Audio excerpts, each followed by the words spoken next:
आज के समय में हम मोबाइल के युग में जी रहे हैं। फेसबुक, इंस्टा और बहुत सारे हमारे पास माध्यम हैं। तो जो हमें थोड़ा सा धैर्यहीनता ने इन माध्यमों को दी है, धैर्यहीन हो गए। हमने 2 पंक्तियाँ लिखी, हमने उसको तुरंत अपने वॉल पर पोस्ट की, फेसबुक पर पोस्ट की, व्हाट्सएप पर पोस्ट की और हमें लाइक वाइक और सब ताली और सब मिलने लगा। हमने समझा कि हमारी पंक्तियाँ सार्थक हो गई हैं। लेकिन मैं आज तक मैं अपनी बता रही हूँ कि, और वही बात मैं आपको युवाओं से भी अनुरोध करना चाहती हूँ। एक संपादक के नाते भी मैं 2 पत्रिकाओं का संपादन करती हूँ और एक बच्चों की पत्रिका है और एक बड़ों की पत्रिका है।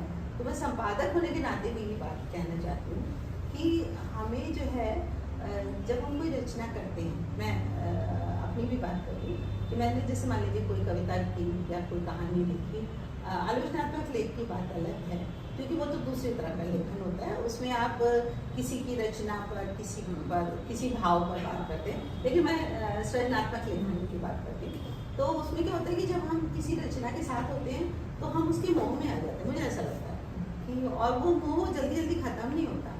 तो मैं तो अपनी रचनाओं को, जैसे मैंने मान लीजिए अभी मैंने आपको हम लोग जब बातचीत कर रहे थे तो मैंने बताया कि कुछ प्रेम कहानियाँ मैंने लिखी हैं, कविताएँ लिख रही हूँ। तो मैं क्या करती हूँ कि मैं तो अपनी कहानियों को 20-22 दिन के लिए छोड़ देती हूँ। उसके बाद 20-22 दिन बाद जब मैं उसको उठाती हूँ तो मैं एक पाठक की तरह, एक संपादक की तरह उसको पढ़ती हूँ, क्योंकि उस समय तक मेरे दिमाग से वो चरित्र हट चुके होते हैं। उनकी घटनाएं, उनकी बातें, वो चरित्र जो हम लोग किसी पात्र को गढ़ते हैं, परिस्थितियों को गढ़ते हैं, तो उस समय तक वो सारी परिस्थितियाँ और वो सारे भाव दिमाग से हट चुके होते हैं। जब मैं उसे पढ़ती हूँ तो मैं उसे अपनी रचना समझ के नहीं पढ़ती हूँ, मैं किसी दूसरे की रचना समझ के पढ़ती हूँ और फिर उसको संपादित करती हूँ। और कभी कभी तो यथावत रहती है, कभी कभी उसमें परिवर्तन भी हो जाते हैं।